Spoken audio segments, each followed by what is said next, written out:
stunning defeat in its first exhibition game before the Olympics, getting outplayed by Nigeria in a 90-87 loss Saturday night. Now, coming into it, the Americans had been 54-2 in exhibition games. 5 years ago, Team USA beat Nigeria by 43 points in an exhibition. Nigeria has 7 current NBA players. The Americans started 5 All-NBA players. Here's Coach Pop with a silver lining. In a way, I'm kind of glad it happened. That loss means nothing if we don't learn from it, but it could be the most important thing in this tournament for us, to learn lessons from this and see what we did to move on. Max Kell, is this loss something or nothing? It's nothing yet because of what Popovich said and did, right? It would be if, and it will be if they don't learn from it. And what do they have to learn? Stephen A., this is what I said from the beginning. When we start messing around and sending less than our very best, which this team is, this is not our very best starting five, right? Our best starting five would be Steph Curry and James Harden and Kawhi Leonard and LeBron James and Kevin Durant. And we would never lose an exhibition. It doesn't matter what would happen. But that's not this. You can mess around and lose. Mike Brown is an NBA coach. He's coaching that team. They have a half a dozen guys in the NBA on the roster. The international three-point line is closer, making everyone a better shooter. And you saw that also.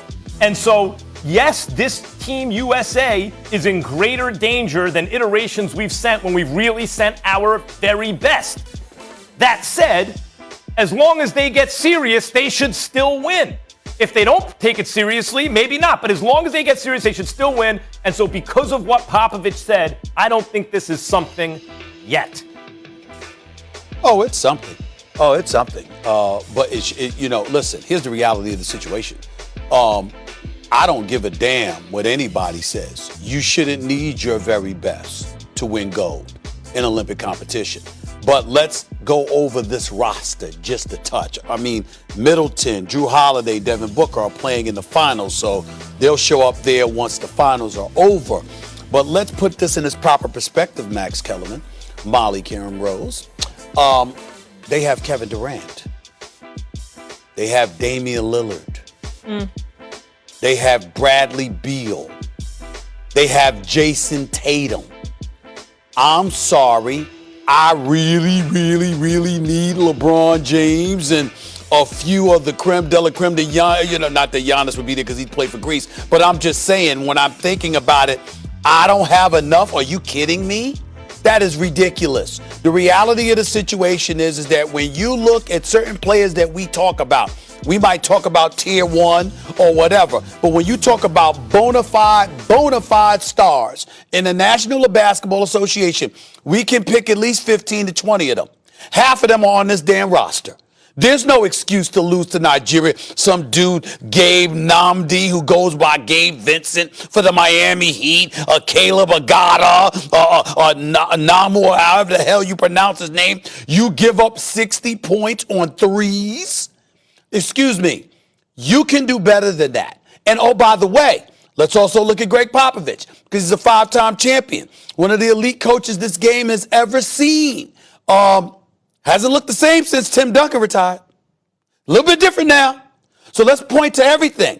And let's understand, still in all, you have enough to win gold. It should not require that roster spot 1 to 15 is the absolute best that the NBA and USA basketball can send. We have enough great players.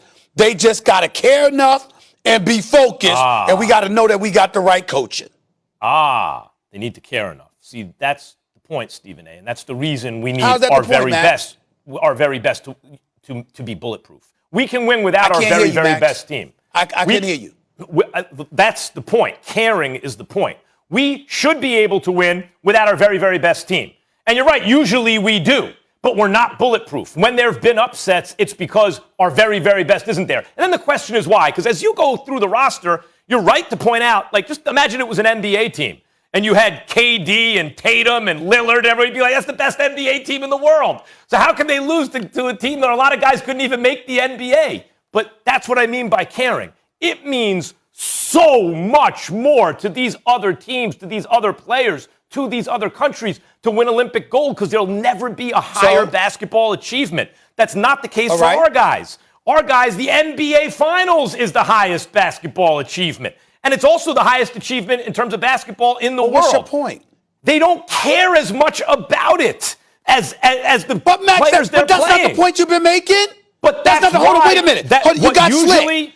What usually compensates for that is an absurd, overwhelming firepower. When we start to degrade that and send less than our very best, that's when upsets happened, which I warned about, and it just happened. My bad. Because, see, I thought you were saying, Max, that, excuse me, you know what? You need elite talent because you going up against these dudes from other nations and they can play. I didn't know what you were saying is, excuse me, that elite competition offsets not caring. I mean, far be it for me to assume that if you choose to play in Olympic competition to represent your country, that you actually care. My bad. I didn't know that's where we will go. Okay? Because I'm assuming you care. I'm assuming you care. Because if you don't care, you shouldn't be there. Shouldn't be wearing the red, white, and blue. It's not you should be representing the United States of America if you don't care enough. It's not an issue of not caring. They don't care as much as the other guys because, as a matter of fact, this is not the pinnacle. Like, the Olympic gold is not the pinnacle of basketball in the world. The pinnacle of basketball in the world, by far, is the NBA Finals. That's what these guys get paid to do. That's what they work their whole lives for. So when they join the Olympic team, that's a feather in the cap. That's a great accomplishment. To some guys, it means a lot. But they're not going to be as emotionally invested as players where this is the biggest by far moment of their basketball lives. And I challenge that because of reverse psychology. Yes, the pinnacle of basketball for you as a professional basketball player may be an NBA championship, but you could also dissipate or descend into an abyss of embarrassment because you were representing your country and you got smoked. That's another form of motivation and incentive. But what we see, Stephen A., is when we send our very best, this never happens. This happens when we send a little less than our best. We start saying, well, this guy can't make it. And then what happens? Someone beats us every once in a blue moon, and then we get mad, and then all the best players go and we crush everybody again, right? This is this down cycle now, where we start to say, well, maybe we can win without him, and maybe we can. That's why I'm not saying this is something yet, but it could be. Yeah. Jerry Colangelo and Greg Popovich have something to do with the roster that's been assembled. What you gonna do about it? We always looking at just the players. What about them? Legit. Yeah. And to add insult to injury, Team USA was favored by 28.5 points, according to Caesars, in that one. Beat down.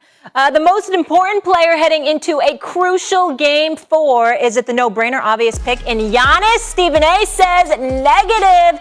The player on his mind. Find out that next. And fellas, wild finish between the Astros and Yanks. It's got us thinking, is this now the best rivalry we're seeing in sports? We get into it.